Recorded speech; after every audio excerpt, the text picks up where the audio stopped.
ఉన్న బంగారాన్ని విడిపించి ఆ రోజు ఆన్లైన్ రేటుకే మేము కొంటాం. Sharma gold company. ఆంధ్రప్రదేశ్ ఎన్నికలకి సంబంధించి సునామీ, జన సునామీ అనేటువంటి రీతిలో మనం గతంలో చూసాం. ఇప్పుడు ఓట్ల సునామీ ఆంధ్రప్రదేశ్ని తాకినటువంటి పరిస్థితి ఎవరు ఊహించని విధంగా భారీ స్థాయిలో మెజారిటీలు కనబరుస్తూ కూటమి అభ్యర్థులు విజయ పరంపరని కొనసాగిస్తున్నారు. మొత్తంగా చూస్తే ఫైనల్ ఫిగర్స్కి వచ్చేసరికి వైసీపీకి ఎన్ని మిగులుతాయి, డబల్ డిజిట్లోకి వస్తుందా రాదా అనే సందేహాలు కూడా ఒక దశలో వస్తున్నటువంటి పరిస్థితి ఉంది. ఓవరాల్గా వైసీపీ ఇప్పుడు 12 స్థానాల్లో లీడ్ కనబరుస్తున్నటువంటి పరిస్థితి.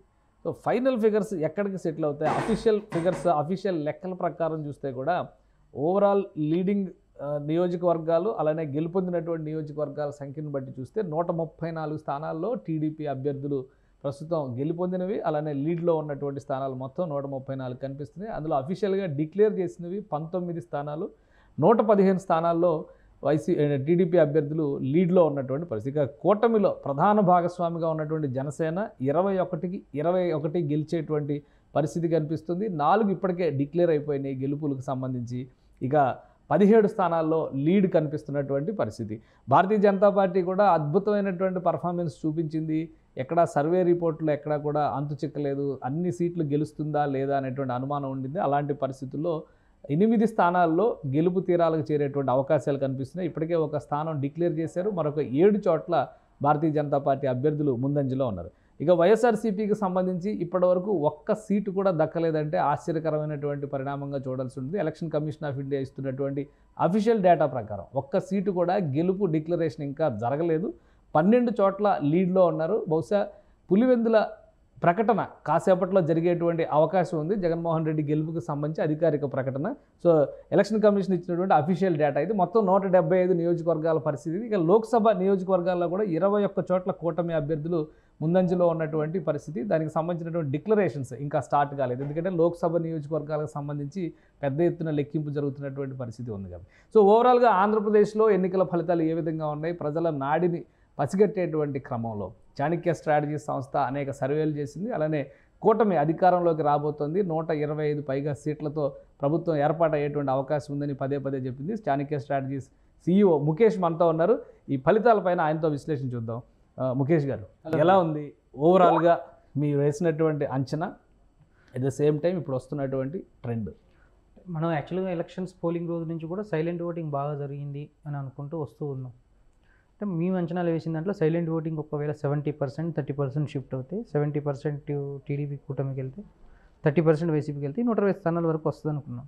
కానీ సైలెంట్ ఓటింగ్ దీన్ని బట్టి చూస్తుందంటే 100% వన్ సైడ్ జరిగింది. ఎప్పుడైనా సైలెంట్ ఓటింగ్ అనేది ఎగ్జిస్టింగ్ ఉన్న గవర్నమెంట్కి ఆపోజిట్ పార్టీ అంటే ప్రతిపక్షానికి పడుతుంది.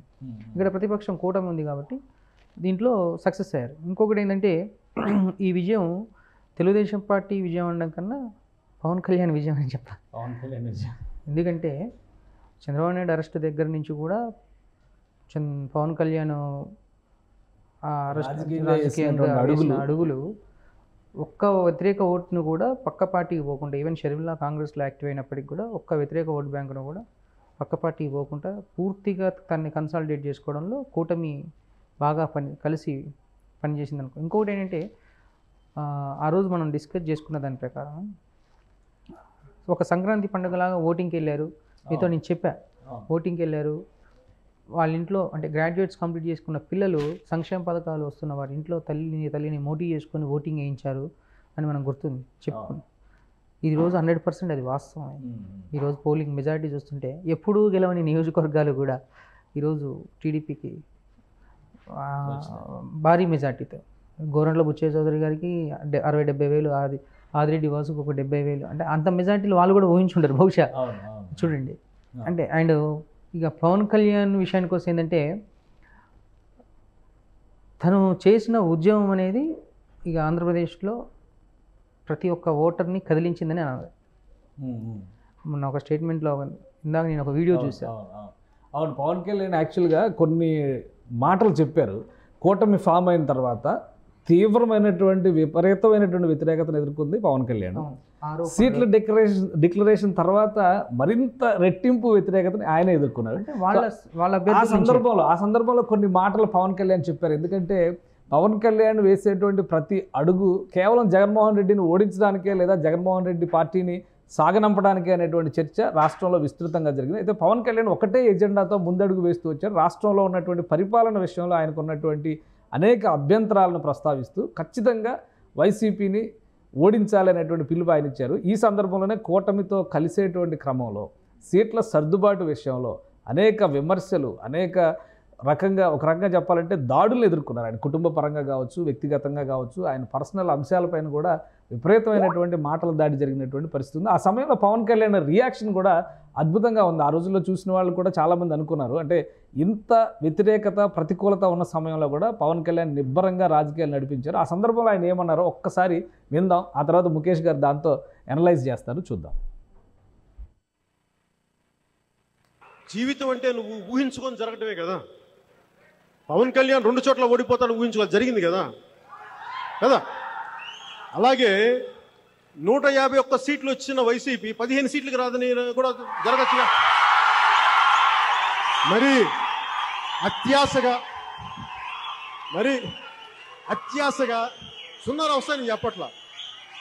151లో ఒకటి చెరిపేయచ్చు కదా జీవితం. పరమాత్మ చెరిపేయచ్చు, 15 మిగులుతాయి మీకు.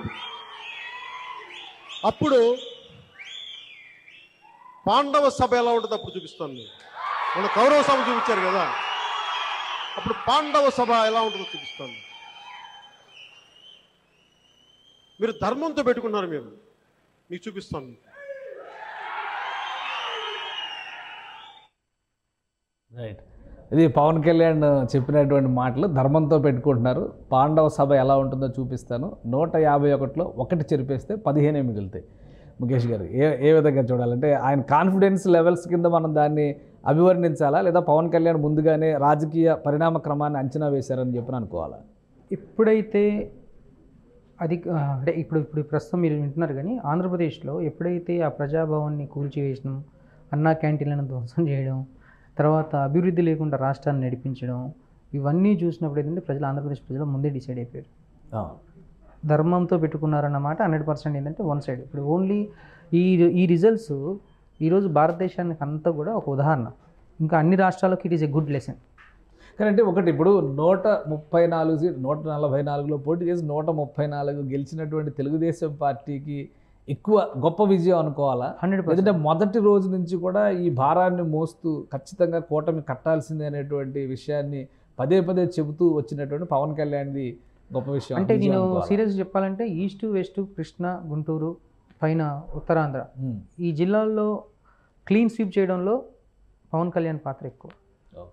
144 ఈరోజు చంద్రబాబు నాయుడుకి వచ్చినాయి అంటే ఒక్క ఓటు బ్యాంకును కూడా పక్కకు పోకుండా స్టార్ క్యాంపెయినర్గా అన్ని జిల్లాల్లో తను ప్రచారం చేసి ఓటర్లను ఆకర్షించిన విధానం, అట్లా రాయలసీమలో చంద్రబాబు నాయుడు ఓటర్లను ఆకర్షించిన విధానం పూర్తి స్థాయిలో అక్కడ ప్రజలను ఆకట్టుకుంది.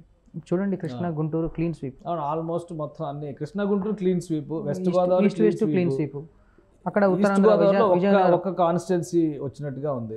అది కూడా ఈ రిజర్వ్డ్ కాన్స్టిట్యున్సీ, ఎస్టీ కాన్స్టిట్యున్సీ బహుశా వచ్చినట్టుగా ఉంది. మిగతా అంతా కూడా ఆల్మోస్ట్ స్వీప్ అయిపోయినటువంటి పరిస్థితి కనిపిస్తుంది. కానీ బహుశా అంటే పవన్ కళ్యాణ్ పోటీ చేసిన 21 నియోజకవర్గాల్లో నువ్వు యాక్చువల్గా రైల్వే కోడూరు కానీ ఇంకా రాజు లాంటి నియోజకవర్గాలు, పోలవరం లాంటి నియోజకవర్గాల్లో పోద్దని అనుకున్నాము. కానీ అక్కడ కూడా ఎవరు ఊహించిన మెజారిటీలు వచ్చినాయంటే ప్రజల్లో ఎంత కసి ఉందనేది ఒకసారి అబ్జర్వ్ చేసుకోవాలి. అంటే ప్రభుత్వం మీద ప్రజల్లో ఉన్న కసే ఈరోజు ఓటు రూపంలో ఒక గుణపాఠం, ఒక లెసన్ ట్రీట్ చేసింది. ఓకే, కానీ ఒకటి పవన్ కళ్యాణ్ మొదటి నుంచి కూడా ఒక మాట చెప్తూ వస్తున్నారు, అన్ని చోట్ల కూడా ఓటు ట్రాన్స్ఫర్ అనేది జరగాలి. ఫస్ట్ 98% స్ట్రైక్ రేట్ అన్నారు, ఇప్పుడు తర్వాత 100% స్ట్రైక్ రేట్ అన్నారు.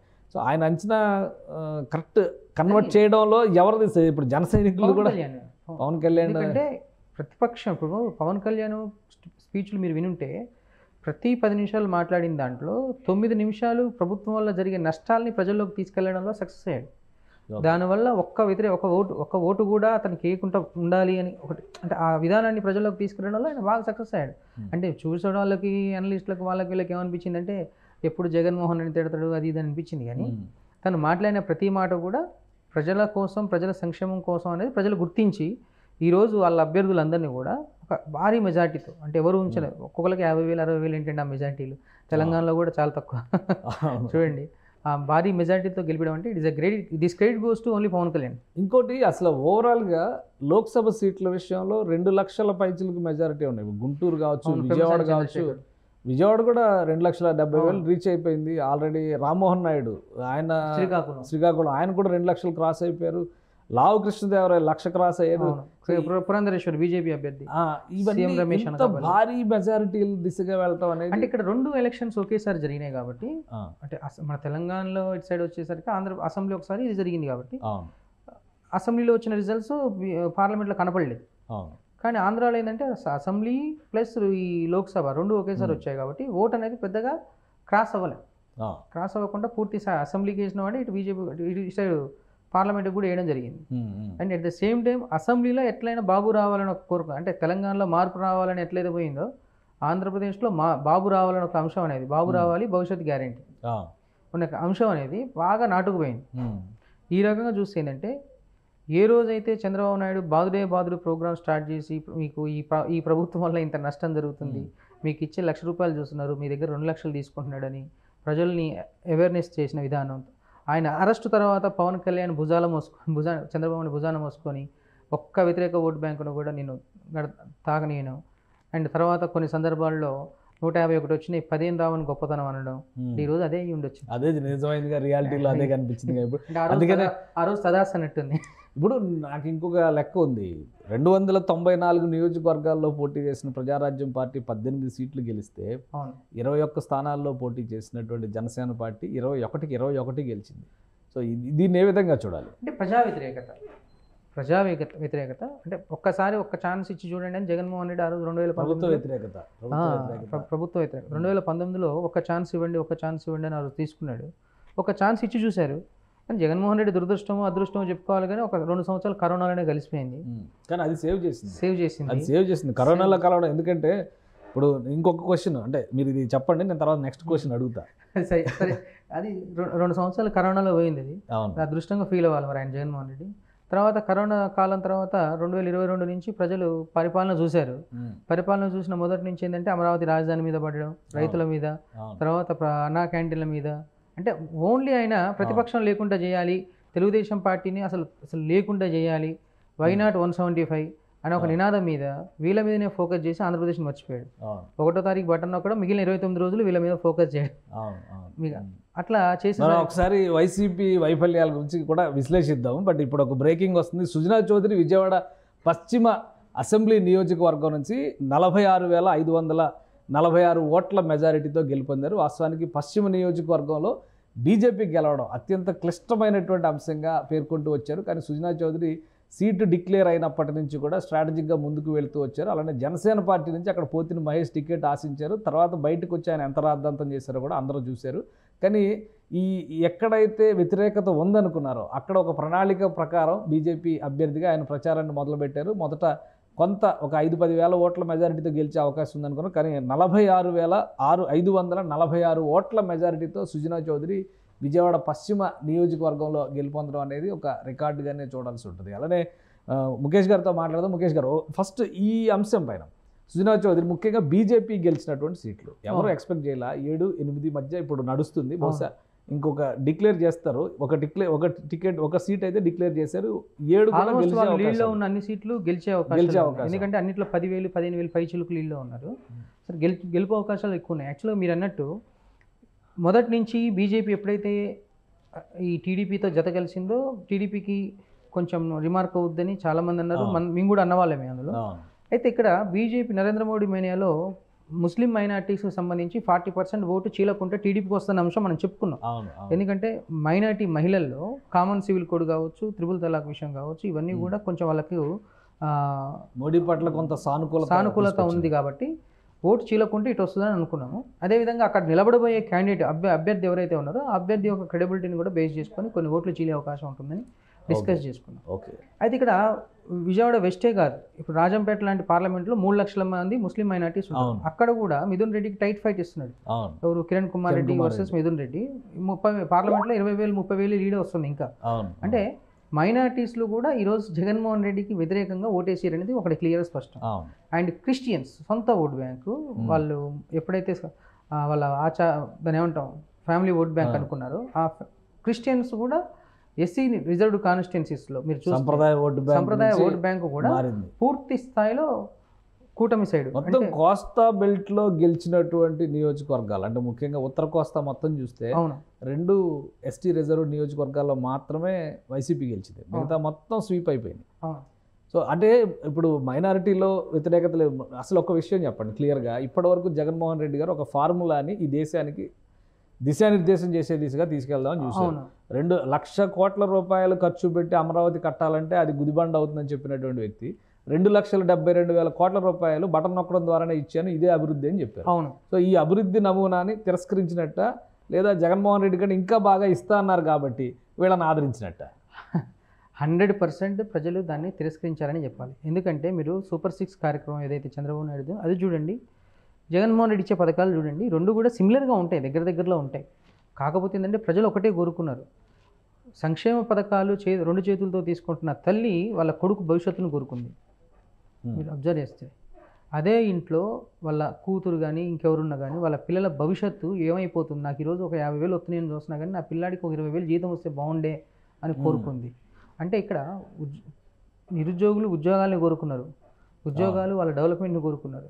అంటే ఇలా చూస్తే సంక్షేమ పథకాలు తెలంగాణలో కూడా కేసీఆర్ని అట్లనే కదా పక్కన కూర్చోబెట్టి కుటుంబ పాలన ఒక సంక్షేమం. తెలంగాణలో ఇంకా డిఫరెంట్ ఫ్యాక్టర్స్ ఉన్నాయి, అభివృద్ధి అనే దాన్ని కొంత చూపించినా కానీ ఆంధ్రప్రదేశ్లో ఈ సంక్షేమ పథకాలతోటే గవర్నమెంట్ని రన్ చేద్దాం అనుకునే ఫార్ములాని ఈరోజు ప్రజలు తిరస్కరించి భారతదేశానికి ఒక లెసన్ని టీచ్ చేశారు. ఓకే, మిగిలిన అన్ని రాష్ట్రాల్లో కూడా ఇప్పటి నుంచి డెవలప్మెంట్ మీద ఫోకస్ చేస్తారు. ఇంకొక విషయం నేను చెప్తా, ఆంధ్రప్రదేశ్లో ఒకవేళ జగన్మోహన్ రెడ్డి ప్రభుత్వం మళ్ళీ వచ్చి ఉంటే ఈరోజు తెలంగాణలో అదే వాలంటీర్స్ వ్యవస్థ వచ్చి ఉండేది. దానికి కూడా ఒక రకమైన స్కెచ్లు జరిగినాయి, ఆల్రెడీ కసరత్తు జరిగినాయి.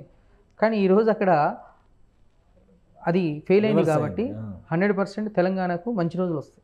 కానీ వాలంటీర్ వ్యవస్థ కొనసాగిస్తామని చంద్రబాబు నాయుడు చెప్పారు కదా, 5,000 నుంచి 10,000 ఇస్తాం రెమ్యూనరేషన్ అని కూడా. వాలంటీర్ వ్యవస్థను తప్పుపట్టట్లే, ఇక్కడ ఆ వ్యవస్థతో ఇచ్చినటువంటి బాధ్యతలు ఆ వ్యవస్థతో చేయించుకున్న పనులు, అట్ ద సేమ్ టైం ఆ వ్యవస్థని ఒక నియంత్రణలాగా రూల్ చేయాలనుకున్న విధానం ఏదైతే ఉందో అది కొంచెం ఫెయిల్ అయింది.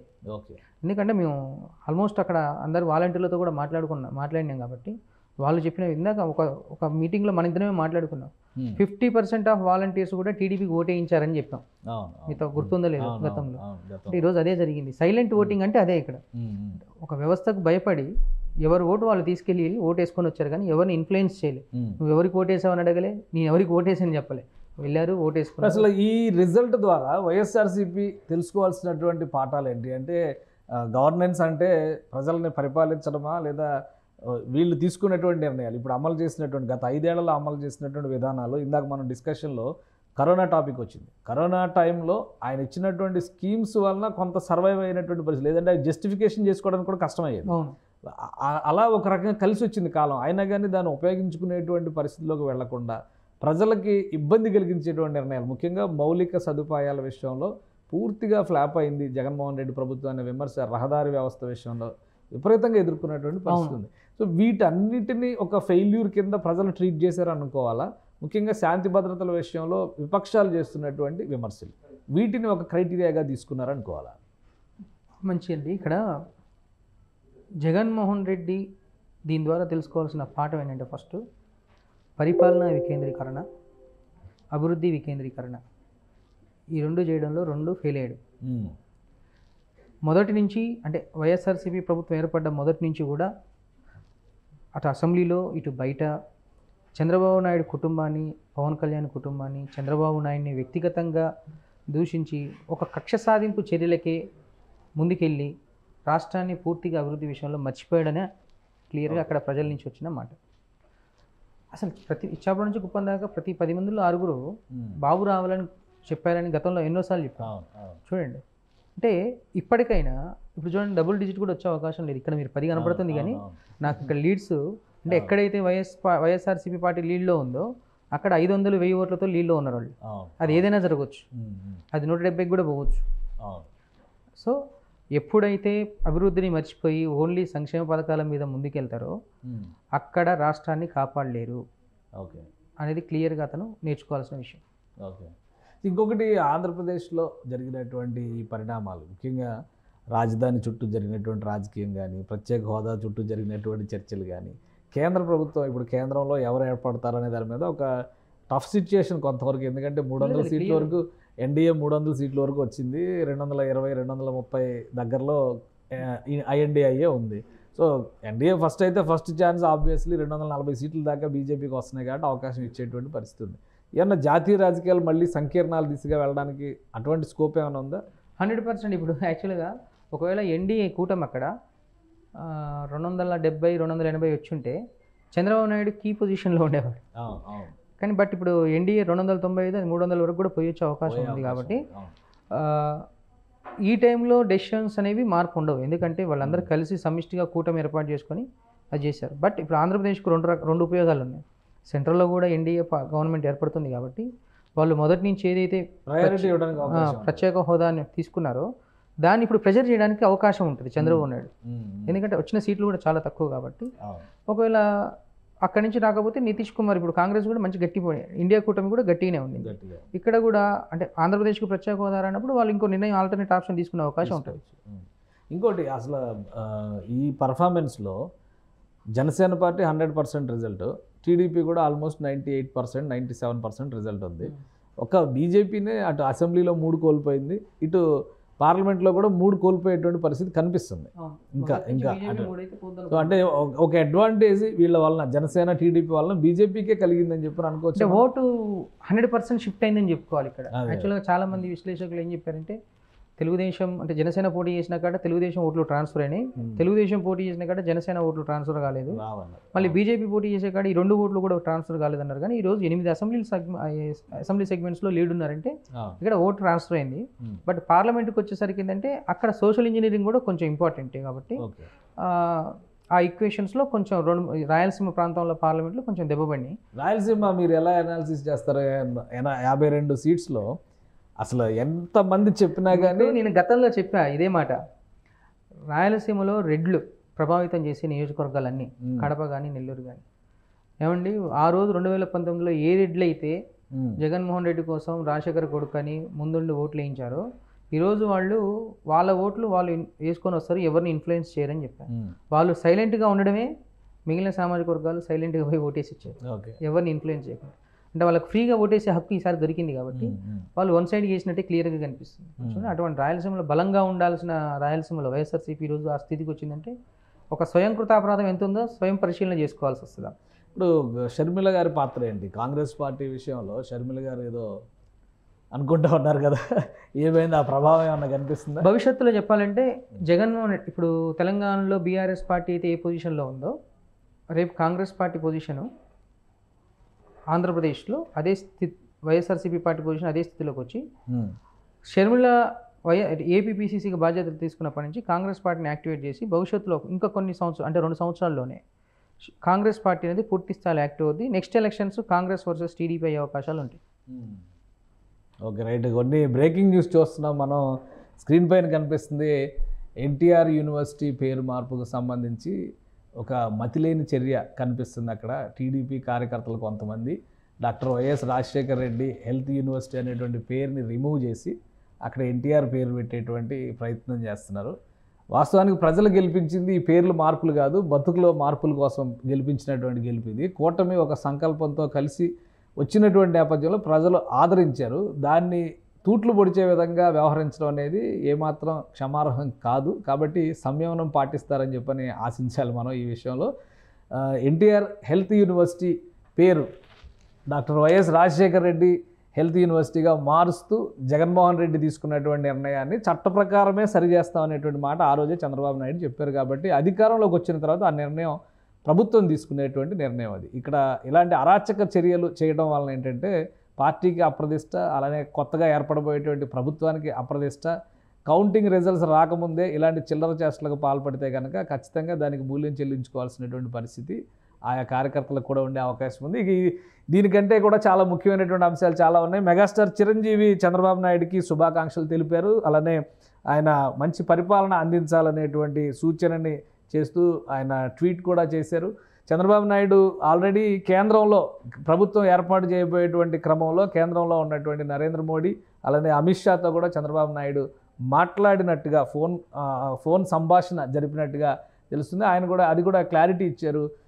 పవన్ కళ్యాణ్ గురించి చిరంజీవి చేసినటువంటి కొన్ని కామెంట్స్, ట్వీట్స్ మనం చూస్తున్నాం. ఎందుకంటే చిరంజీవి ఫ్యామిలీ చాలా ఎమోషనల్ అయింది పవన్ కళ్యాణ్ గెలుపుకు సంబంధించి. గతంలో 2 నియోజకవర్గాల్లో ఓడిపోయినటువంటి నాయకుడిగా పవన్ కళ్యాణ్ని గేలి చేసి ఆయన వ్యక్తిగతమైన విషయాల్ని, కుటుంబ సభ్యుల్ని కూడా తోలనాడుతూ అనేక విమర్శల్ని వైఎస్ఆర్సీపీ నాయకులు చేశారు. వాటన్నిటికీ కూడా ఒక రిటార్ట్ లాగా ఈ గెలుపు 100కి 100% పవన్ కళ్యాణ్ గెలుపు కింద చూడాల్సినటువంటి పరిస్థితి ఉంది. డియర్ కళ్యాణ్ బాబు, ఎక్కడ నెగ్గాలో ఎక్కడ తగ్గాలో తెలిసిన నిన్ను, తగ్గేవని ఎవరు అనుకున్నా అది ప్రజల్ని నెగ్గించడానికి ఆయన నిరూపించిన నిన్ను చూస్తుంటే ఒక అన్నయ్యగా గర్వంగా ఉంది.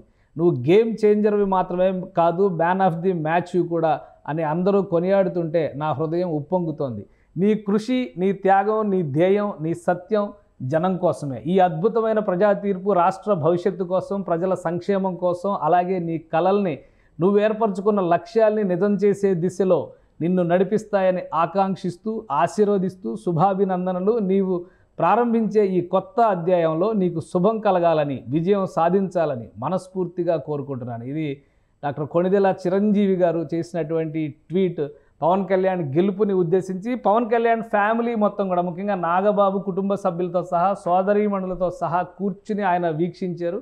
రిజల్ట్ అనౌన్స్ చేస్తున్నటువంటి సందర్భంలో, లీడ్స్ అనౌన్స్ చేస్తున్నటువంటి సందర్భంలో ఆయన ఫ్యామిలీ పూర్తిగా ఉద్వేగానికి లోనయ్యారు. పవన్ కళ్యాణ్ ఆధిక్యం పెరుగుతున్న కొద్దీ, ఎందుకంటే నాగబాబు దాదాపు 1.5 రోజుల పాటు పిఠాపురంలోనే మకాం వేసి నాయకుల్ని సమన్వయపరుస్తూ, పార్టీల మధ్య సమన్వయాన్ని సూచిస్తూ ఇంటింటికి తిరిగి గడప గడపకి ప్రచారం చేశారు. అదేవిధంగా ఆయన భార్య, ఆయన కుమారుడు కూడా ఎన్నికల ప్రచారంలో భాగస్వాములు అయినటువంటి పరిస్థితి ఉంది. కాబట్టి పిఠాపురంలో ఒక అఖండ విజయం నమోదు కావాలనేటువంటి ఆలోచన మెగా ఫ్యామిలీలో ఉంది. ఆ అధ్యాయం దిశగా పవన్ కళ్యాణ్ నడుస్తున్నప్పుడు ఆ కుటుంబం మొత్తం కూడా ఉద్వేగానికి లోనైంది. ఫైనల్గా చిరంజీవి చేసినటువంటి ట్వీట్ దీనికి హైలైట్గా మనం చూడాల్సి ఉంటుంది. మరొక ఆసక్తికరమైనటువంటి విషయం ఏంటంటే, మెగా ఫ్యామిలీలో అందరూ కూడా పవన్ కళ్యాణ్ పక్షానే నిలబడ్డారనేటువంటి మాట పదే పదే చెబుతూ వచ్చేటువంటి ప్రయత్నం చేశారు.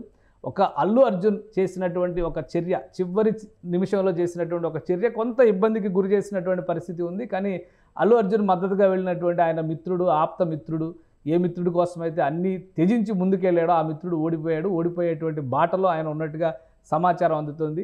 అక్కడ నంద్యాలలో పోటీ చేసినటువంటి శిల్ప, రవి ఓటమి దిశగా వెళుతున్నారనేది సమాచారం. ఇంకా అధికారికంగా ప్రకటించాల్సినటువంటి పరిస్థితి ఉంది. సో ఈ విషయాలన్నింటినీ పక్కన పెడితే మెగా ఫ్యామిలీలో ఒక సంతోషకరమైనటువంటి సందర్భం. గతంలో ప్రజారాజ్యం పార్టీని పెట్టి చిరంజీవి చేసినటువంటి ప్రయత్నం కంటే జనసేన పార్టీని ఏర్పాటు చేసి 10 ఏళ్లుగా పవన్ కళ్యాణ్ చేస్తున్నటువంటి పోరాటానికి ఒక సువర్ణాధ్యాయం ప్రారంభం కాబోతుందనేటువంటి సంకేతాలు ఈ గెలుపు ద్వారా కనిపిస్తున్నాయనేటువంటి భావన మెగా ఫ్యామిలీలో కనిపిస్తుంది. ఆయన అభిమానులు కూడా దేశ విదేశాల్లో సంబరాలు చేసుకున్నారు.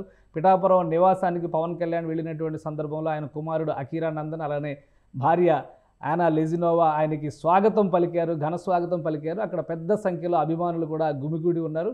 సాయంత్రం ఒక అధికారిక డిక్లరేషన్ వచ్చిన తర్వాత పవన్ కళ్యాణ్ అక్కడ ఉన్నటువంటి కీలకమైన నాయకులందరితో కూడా భేటీ అవుతారు. అలానే రాత్రికి ఆయన మంగళగిరి వచ్చేటువంటి అవకాశం ఉంది. ఆ తర్వాత చంద్రబాబు నాయుడుతో మిత్రపక్షాలకు సంబంధించినటువంటి నాయకులు, ముఖ్యంగా బీజేపీ నేతలతో కలిసి ఒక సమన్వయ సమావేశం జరిగేటువంటి సంకేతాలు కనిపిస్తున్నాయి. దీంతోపాటు అమరావతిలోన, తిరుపతిలోన అనేటువంటి చర్చ జరుగుతుంది. చంద్రబాబు నాయుడు ముఖ్యమంత్రిగా 4వసారి ప్రమాణ స్వీకారం చేయబోతున్నటువంటి తరుణంలో 9వ తేదీన ఉదయం 9:50 సమయంలో బహుశా ముహూర్తం నిర్ణయించినట్టుగా తెలుస్తోంది. అలానే అమరావతిలో ఆయన ప్రమాణ స్వీకారం చేస్తారా, సాంకేతికంగా చూస్తే తిరుపతి బాలాజీ పాదాల చెంత చేసినట్టుగా తిరుపతిలో ప్రమాణ స్వీకారం చేస్తారా అనేటువంటి చర్చ ఒకటి జరుగుతున్నటువంటి పరిస్థితి ఉంది. సో ఒక క్లారిటీ వచ్చిన తర్వాత దీనిపైన మిత్రపక్షాలతో మాట్లాడిన తర్వాత ఒక స్పష్టమైనటువంటి ప్రకటన చేసేటువంటి అవకాశం ఉంది. కానీ 9వ తేదీన ప్రమాణ స్వీకారం, కొత్త ప్రభుత్వం ఏర్పాటు, అలానే మంత్రులుగా ఎవరెవరిని తీసుకోవాలి, మొదటి క్యాబినెట్లో చేయబోయేటువంటి ప్రమాణ స్వీకారం, ముఖ్యమంత్రితో పాటు చేయబోయేటువంటి వారి జాబితా, ఈ అంశాలపైన సాయంత్రం జరగబోయేటువంటి చర్చల్లో ఒక స్పష్టత వచ్చే అవకాశం ఉందనేటువంటిది సమాచారం. ఇక ముఖేష్ గారితో మనం మాట్లాడదాం, ఫైనల్ కన్క్లూడింగ్ వర్డ్స్ తీసుకుందాం. ముఖేష్ గారు, జాతీయ రాజకీయాల విషయంలో ఇందాక మనం మాట్లాడుతున్నాం, బీజేపీ అన్ని చోట్ల ఒక రకంగా పట్టు సాధిస్తుంది అనేటువంటి అంచనాలు వేశారు. అనూహ్యంగా ఆంధ్రప్రదేశ్, ఇటు తెలంగాణ, అటు ఒడిశాలో పుంజుకుంది, కానీ ఉత్తరాదిలో దిగాలు పడినటువంటి, ఉత్తరప్రదేశ్లో బాగా దెబ్బపడింది. సో ఏంటి రీజన్స్ ఏంటి, ఎందుకు బీజేపీకి సంబంధించి ఒక ప్రతికూలమైనటువంటి సంకేతాలు వచ్చినాయి. ఎందుకంటే అందరూ 370 టార్గెట్ పెట్టారు కాబట్టి కనీసం 300 దాటుతుంది. మళ్ళీ లాస్ట్ టైం 303 సీట్లు అనుకున్నారు, ఇప్పుడు కూడా అలానే వస్తుందేమో అని ఆశించారు. కానీ బీజేపీ నంబర్ తగ్గడం అనేది మీరు ఇందాక చెప్పారు, ఆల్రెడీ కూటమి ప్రభుత్వం ఏర్పాటుకి అది మంచి సంకేతంగానే కనిపిస్తుంది అనేటువంటి మాట చెప్పారు. సో ఈ పరిణామాలన్నీ కూడా ఐఎన్డీ కూటమికి ఏ విధంగా కలిసి వచ్చే అవకాశం ఉంది? ఇది ఐఎన్డీ కూటమికి ఏంటంటే వాళ్ళు ప్రస్తుతానికి 230 సీట్లతో ముందుకున్నా కానీ వాళ్ళకి బాగా నెక్స్ట్ ఎలక్షన్స్కి బూస్టింగ్ అనుకోవాలి. ఇది యాక్చువల్గా ఇన్ని సీట్లు కూడా ఎక్స్పెక్ట్ చేయలేదు. ఈవెన్ ఐఎన్డీలో కొంతమంది పెద్ద మనుషులు కూడా 150, 170 ఆ రేంజ్లో ఉంటాయని ఎక్స్పెక్ట్ చేశారు. కానీ ఇన్ని సీట్లు వచ్చినందుకు ఏంటంటే ఉత్తరాది తెలంగాణ భారతదేశంలో కూడా ఇండియా పార్టీ అంటే కాంగ్రెస్ అనేది బాగా పుంజుకుంటుంది. ఆల్రెడీ 2 సార్లు ప్రైమ్ మినిస్టర్ని చూశారు, 2 దఫాలు. మూడోసారి ఏంటంటే ఇక ఎన్డీఏ కూటమితోటి అయోధ్య రామ మందిర్ ఎఫెక్ట్ కావచ్చు, మైనార్టీస్లో తీసుకొచ్చిన రామ మందిరం కట్టిన తర్వాత కూడా ఉత్తరప్రదేశ్లో ఎందుకు అంత దెబ్బ తగిలింది అనేది ఇక అక్కడ లోకల్ ఇష్యూస్ ఏవైనా తీసుకొని చేసుకోవాలి. అది ప్రస్తుతానికైతే ఇప్పుడు బీజేపీకి యూపీతో పాటు అంటే మన తెలంగాణతో పాటు ఆంధ్రప్రదేశ్, బీహార్లో కూడా కలిసి వచ్చింది. ఓవరాల్గా యూపీలో దెబ్బ పడింది. అండ్ అటు సైడ్ మణిపూర్ ఆ ఏరియాస్లో కూడా కొంచెం ఎఫెక్ట్ పడింది అక్కడ. బట్ ఒకవేళ ఇది 295 ఒకవేళ 285కి పడిపోతే మాత్రం danger zone okay BJP. So మీ అంచనాల ప్రకారం ఇప్పుడు ఆల్మోస్ట్ ఇంకా కంక్లూడింగ్ టైం కాబట్టి ఇంకా ఏమైనా పెద్ద చేంజెస్ ఏమైనా ఉంటే ఒక 5-6 సీట్లు అటు ఇటు చేంజ్ అయ్యే అవకాశం ఉంది. ఆల్రెడీ పెద్దిరెడ్డి రామచంద్రారెడ్డి, అల్లర్లి యాసిరెడ్డి అందరూ ఊహించింది.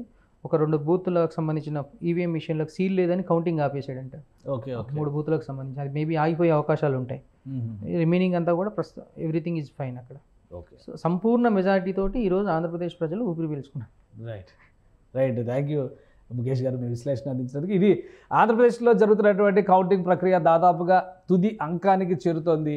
బహుశా ఒక గంటలో పూర్తి స్థాయి డిక్లరేషన్స్ అంటే అధికారికంగా అన్ని ప్రకటనలు కూడా వచ్చేటువంటి అవకాశం కనిపిస్తుంది. ప్రస్తుతం వస్తున్నటువంటి లీడ్స్ చూస్తే మాత్రం కూటమిలో ఆశాజనకమైనటువంటి వాతావరణం నెలకొని ఉంది. సుమన్ టీవీలో మీ పర్సనల్ అండ్ బిజినెస్ ప్రమోషన్స్ కోసం కింది నెంబర్కి కాంటాక్ట్ చేయండి.